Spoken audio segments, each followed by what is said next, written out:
Hello, my name is Matt Kudish, and I'm the Executive Director at the National Alliance on Mental Illness of New York City, also known as NAMI NYC. And before I introduce our incredible panelists, I just want to share a little bit about how we got here today. As you may know, NAMI New York City helps individuals and families affected by mental illness build better lives through education, support, and advocacy. And one of the things that we focus a lot of our energy and attention on is stigma reduction. And we were particularly interested in exploring the ways in which mental health issues and the people living with them and those involved in their lives are both represented and portrayed in the media. And it was with this in mind that we first approached Warner Media, with whom we have a really wonderful, long-standing partnership. And it turns out around the same time, Uzo Aduba, the star of the upcoming fourth season of In Treatment, approached the team at HBO with an interest in having a similar type of conversation. And that's how we arrived at this tremendous event today.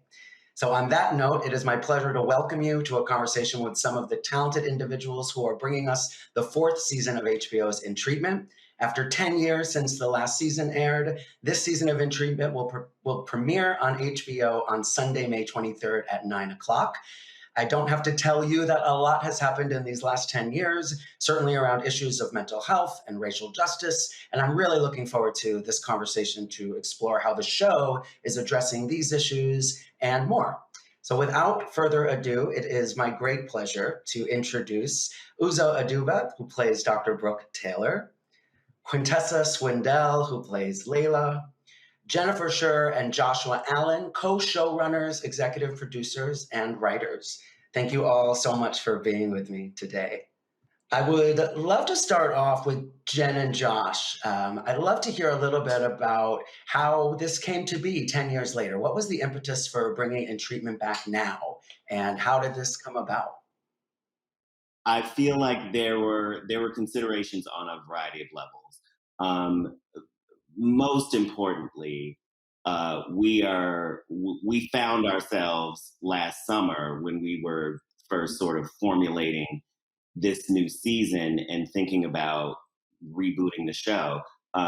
We found ourselves in a pretty unprecedented moment in terms of the collective psyche, the individual psyche, and so it just made a whole truckload of sense to dig into that. And you don't get the opportunity every day to uh, quickly generate some real stuff about what we're going through right now. You know, it wasn't going to be a period piece. It was going to be about this moment. And then also practically, uh, if you're going to produce a show during a pandemic, this would be the one to produce just because you get to have. I don't think we had more than, Jen, correct me if I'm wrong, but I don't think we ever had more than three actors on the set at one time. And yeah, Uzo, you would know. You were there literally every day. So, and so in terms of the production considerations, we didn't have to do a whole lot of big car chases and uh, there were no dragons. You know, like we were able to just sort of have people in a room sitting across from each other, and that made it very production friendly.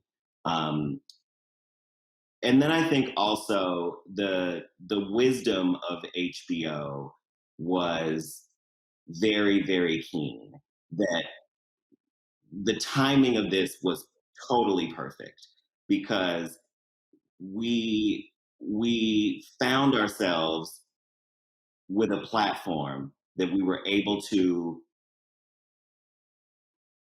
I guess, portray the mental health, the therapeutic experience in a different way. And the stars aligned, and here we are. So, um, that's, I don't know. Jen, did I miss something? Oh, I think that was beautifully put. I think that is exactly right. I think that when HBO came to both Josh and I, the early conversations were less about what do we end up talking about with the show, but what do we have to leave behind on the cutting room floor when it came. There's Yeah. so much to talk about in this moment in time, that we really had to decide at the end of the day what was going to be our primary focus. What did we want to say with the show? And I think, speaking to the panel that we're on today, I think we wanted to talk about how, you know, therapy in general still has stigma, but I think in diverse communities, it's still very stigmatized. And we had an opportunity to try to open up the window a little bit into this world for a different generation of people, and for a different, our faces are different this season, and our lived experiences within our characters' lives are very different this season, and we're very proud of that, and we're excited to talk about it with you today. Yeah, I have to say it's wonderful to see persons of color being represented both as treatment providers in the mental health space and also recipients and participating in treatment and mental health services. We know that there's a real lack of therapists of color in this country, and there can be quite a lot of stigma around discussing mental health issues, especially within communities of color. The stigma around mental health is enormous. And oftentimes the topic is seen as taboo and carries a social stigma. And one study actually showed that 63% of Black individuals believe a mental health condition is a sign of personal weakness. And so I'd love to throw out to Uzo and Quintessa, how do you feel your role encourages discussion in the Black community about normalizing mental health treatment? Right. I think the show hopefully will do that. I think it normalizes it in that, um, firstly, for my character, Dr. Brooke Taylor, I think Jen and Josh have done the heavy lift of drafting a character as a Black woman that had previously been held by a Black straight woman, cis woman, and now previously held by a cis straight white male.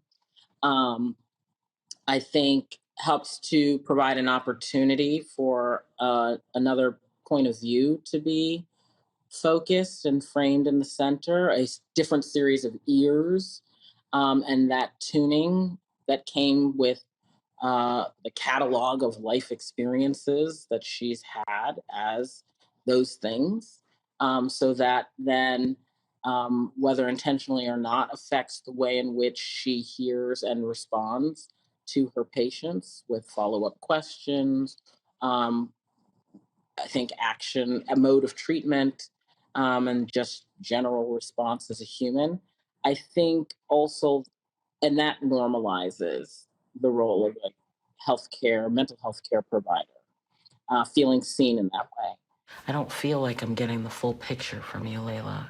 Glimpses here and there, yes. But the moment things start to come into focus, it's like, it's gone. But you know what?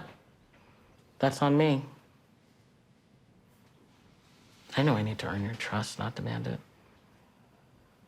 But sometimes, in my desire to help, I have trouble accepting that things may not happen on my timeline or may not happen at all.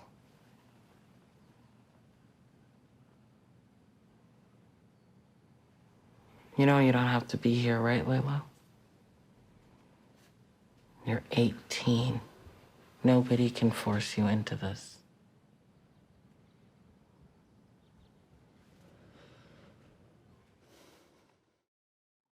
I think also, hopefully, my hope is that the show, by providing access to a role like that, along with patients experiencing mental health more from the traditional everyday rather than in terms of it being fit into their life. We're not watching it from the lens of, say, uh, people living in an institution somewhere.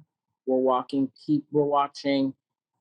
people interacting with mental health as part of something that's incorporated into their everyday. People of color, meaning that the normalizing of these things, I hope, will just provide another branch of resource for people in our community that that there is, of course, family and friends as a source of outreach.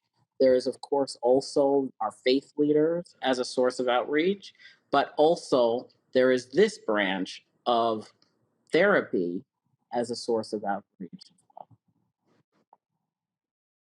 Yeah, I couldn't agree more. I think it's fascinating from like Layla's perspective because there is no one in her family. She's not a religious person, so it's kind of like she's left with no, or in her mind, like no opportunity to discuss herself, her identity, who she's becoming, and everything that's happening in the world. And with Dr. Taylor, it's kind of like, oh, here's someone that I can finally trust. And I think there's so many tiers to Layla as a character that are very nuanced that I've never really seen written out in a script, like honestly, before. And I think those details and those nuanced experiences and discussions in the show are so important to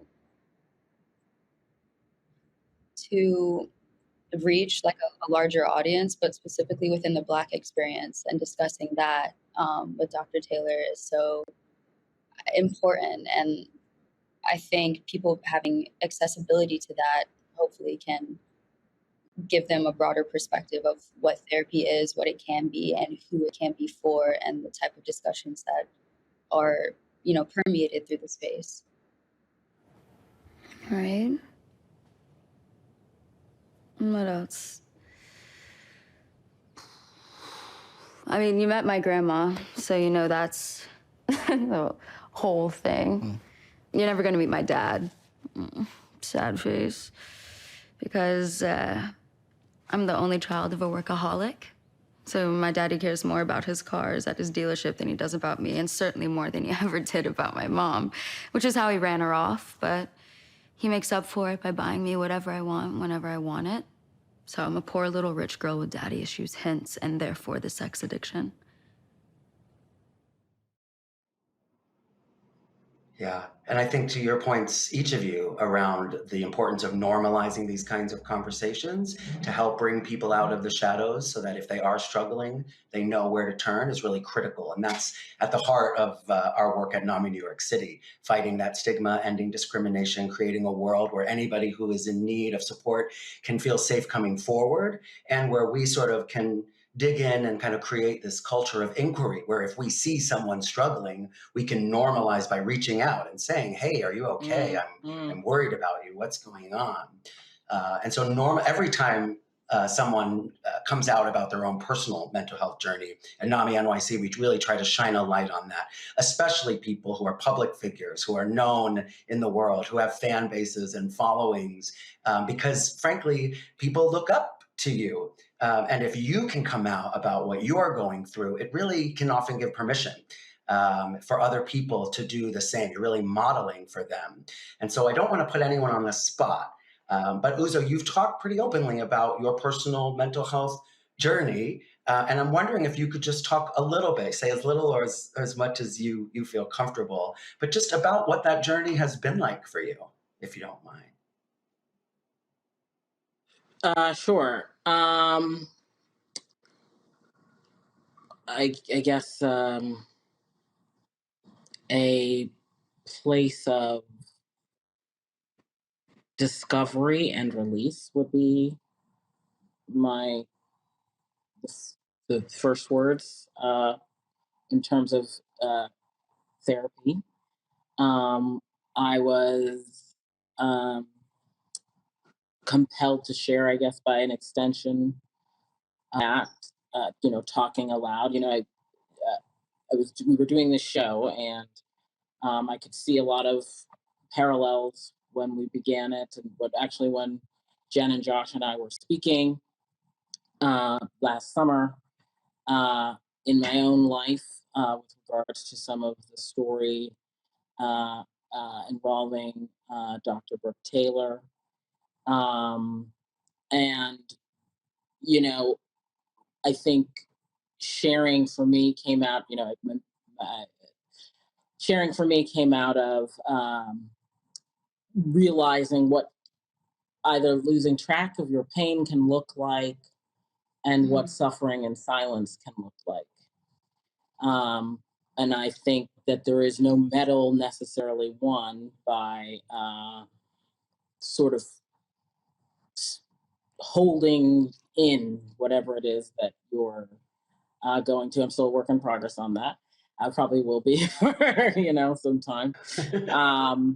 But not wanting to worry or distract anyone with your own uh, challenges is, I think, my position. But recognizing that there are resources, again, going out, that there are resources where you can share what it is you're experiencing, going through your pain, your loss, learning how to negotiate your way through that, I think is important. And it's, you know, I think, yeah, that's what I'm happy to share. Yeah, I think we're kind of hardwired based on how we grow up in terms of how we respond and react to different things, and so to be willing to take that step and dig in with a stranger and sort of in a way that isn't innate always to talk about these kinds of issues. I think it's brave to take that step and step into something that can feel really scary and unknown. And I always like to say, I think therapy can be like dating, because I think sometimes you get somebody to finally take that plunge and go to therapy, and they say, "Oh, I didn't like it," or "It wasn't for me." But it's so often about, in social work, we talk about the goodness of fit. That it really is about that relationship. And I say, you may have to go through a lot of people before you find that one person who really not only creates a space where you feel safe talking about what you're going through, but where you feel really, really safe being vulnerable and open and sort of willing to go on that journey. Where I don't have the following or the fan base of someone like Uzo, but I will share that, I've actually found that person very early on in my life. I've been in weekly therapy for 17 years with the same therapist. She is probably one of the most foundational relationships, one of the great loves of my life, frankly. And I think that the experience of being in a process with someone else who is purely an advocate for you, who only wants the best for you, no matter what that is, there's nothing like having that person in your corner whenever you need them. And so it's a beautiful thing if you can find your match in this process and dig in, because the results are, every 17 years later, I still learn about myself every single day, every single session. More unfolds, more of who I am at my most truthful core exists and comes forth every day still. So I encourage anybody to give it a shot. It's a surprising and rewarding experience. Yes, yes, and to yes, and I was on Monday. Did you have the press juggernaut on Monday, Jen? Uh-huh. Yeah. The insane 6 hours of Singapore, and now here's Poland, and now here's Canada. But when I was talking to all these journalists about the show, it started to dawn on me, when you answer the same questions over and over again, it really makes you think about what you're saying. And I, at a certain point, I said to someone from, I don't know, Portugal, I was like, I think if we can relanguage how we talk about therapy, like eh, so often, going back to stigma, so often eh, people who go to therapy are seen as ill or crazy or what have you. You wouldn't, if someone walked into the gym, you wouldn't be like, oh, they're fat, So like it's like brain gym.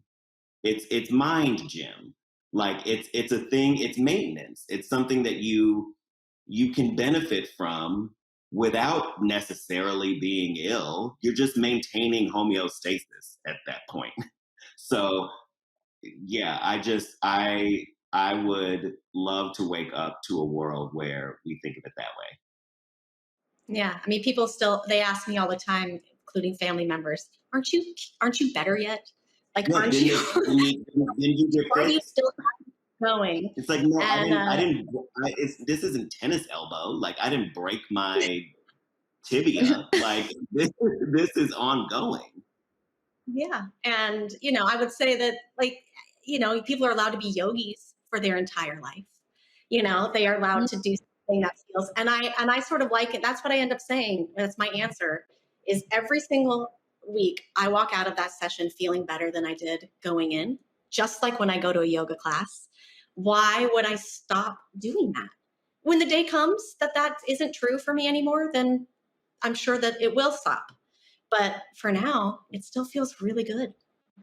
So, Well, I think there's this real disparity between physical health and mental health that we are trying to combat every day at NAMI New York City.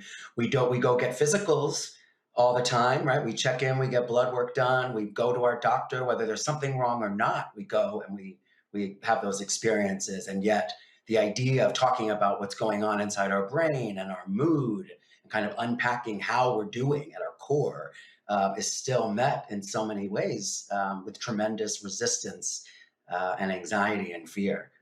Quintessa, without giving too much away about Layla's storyline, I will just say that it does address issues of gender identity. And I think similar to the stigma that we're talking about, we know that LGBTQI individuals have a higher prevalence of mental health challenges. I can certainly relate to that as a member of the community. And I'm curious, as someone who identifies as non binary, can you speak to what it was like to you to embody this character and how your personal lived experience may have informed Layla? Yeah, absolutely. I'm gonna like reframe. um, but when I first started reading the character, I was like, oh, she's queer. I can identify with that. Like when I was in high school and when I was like a teenager, I was still trying to figure out like my exact placement with my identity in relation to my sexuality, which was like a massive thing to kind of comprehend. And I remember jumping from like one thing to the next because nothing ever felt like it truly fit. And when I was reading this character, it was beautiful to also see an utterance of that also in the script of like, I don't know if I'm a girl, but it doesn't mean I'm a boy. Like, can I just kind of be myself in a way? And I thought that was like really beautiful and a very current, like lived experience, especially with the LGBTQIA plus community now as teenagers, because it's not only expanding to gay or straight or bi, but it's like you have pans, like you have conversations about all of these identities and sexualities as a spectrum. So for me, being able to play that was just another opportunity to be like, okay, so I have a duty, like a responsibility to like use all of this information honestly and portray it authentically. It's just like there's so much, and to just be there for it and have the words of all of these experiences was just really important for me, and I'm just very thankful to have been able to do it. Honestly, if that answers your question, it's a lot, but yeah, Well, I think they're big issues. I yeah, mean, what I took away from that is the issues of sexuality and gender and mental illness too. There's a spectrum and a continuum, and if you've met one person who identifies as LGBTQI, you've met one person. If you identify or if you meet one person who shares that they're living with depression or symptoms of depression, you've met one person. The way we experience all of these issues is going to be unique to us based on the life we've lived, the support we have or don't have, the access to treatment we may or may not be able to participate in, and the success of that. So I think I get that out of the show. We're looking at individuals who may have these shared experiences that we can all connect and relate to, but there is no one way of looking at it, no one way of experiencing any of these issues. And I think hopefully we're moving away from this like all or nothing thinking where it's either this or that, and recognizing that there's really so much in between in the continuum. I think to add something to what you just said too, it's kind of like in terms of how we perceive therapy as being like, oh, this is dominated in white spaces and, like white folks usually do it. And I think that's like one of the reasons why like this season is so important because it's like, no, like there are other options. And I think when it comes to therapists for the LGBTQIA plus community, it's like there are therapists like us who are in these spaces as well. And like Jen had mentioned before, it requires a little bit of digging, but they are out there. And for me, in my own like personal like therapy experience, when I was younger, I had a therapist that could not have been the more of the opposite of who I am. And I didn't know how to relay how I needed someone who was kind of like me. And in the past few years, I think it was 2 years ago that I started seeing my current therapist. And I was like, let me go out on a whim and try to find a trans therapist. And she was out there and she was the most like welcoming, the most understanding person that I think I have in my life. And to Jen, your point, she's my rock and like solidifies my identity every day. So it's kind of like, you know, to what we're saying that there are other options and to have accessibility to those options is another conversation, but it's definitely out there. What Quintessa said was incredibly important because I think that's in terms of your first question, the normalizing. What does it hope to normalize? It's not these roles. I think it's absolutely the normalizing within our community is important. Each of our communities is important. Whether which pick one, like it's important. But I think also important is this conversation we've been having surrounding inclusion. Of course, we've heard it for ourselves within our own industry, but really the importance of it extends beyond entertainment. It's in all areas of work, the importance of it, right? And I think what another key aspect what the show can highlight is one, why there need to be more representations of mental health providers included in that space. But I think also those who currently exist, a show like this, being able for people to be able to observe the range of discussions and shares that are happening with all of these patients in all of these forms is equally as important for the mental health providers who currently dominate the industry to hear and examine so that when they find themselves in the care patient like a Layla, like an Eladia, like myself, right? In a season such as this, if somebody walks in and wants to talk about uh, this year's cultural uprising, the ear can be tuned in a way to hear the individual fully for what they're saying beyond how perhaps your ear is normally tuned. And I say that because I had that experience in a session having talked about racial constructs in the world previous to a George Floyd and watching a trademark different because we just happened to have a conversation when I started with my therapist because of what I was experiencing like at the in the immediate time, my therapist, and talking about race and race dynamics because she was white, and watched a trademark different as real time events started occurring while we were working together and could see that I could literally feel and see her address those subjects differently. I think because we had already discussed them before an Amy Cooper had happened, before an Ahmaud Arbery had happened, before a George Floyd had happened, all of those things in quite quick succession. And she could hear my concerns about us having those conversations as two people who move, walk through the world differently, and could feel the change and adjustment as she realized that she was dealing with it from from a different point of view.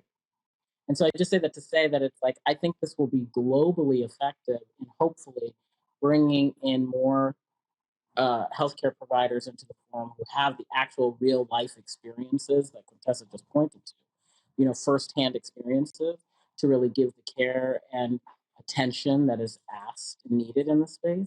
But I also hope in seeing these patients who we haven't get to see reach out for help, and be in these spaces, it will also take it will also help those healthcare providers who are already there, a part of the system, to understand what some of the crises we as people of color, women, what have you, are going through, and their ears may tune differently to those experiences and how to address them.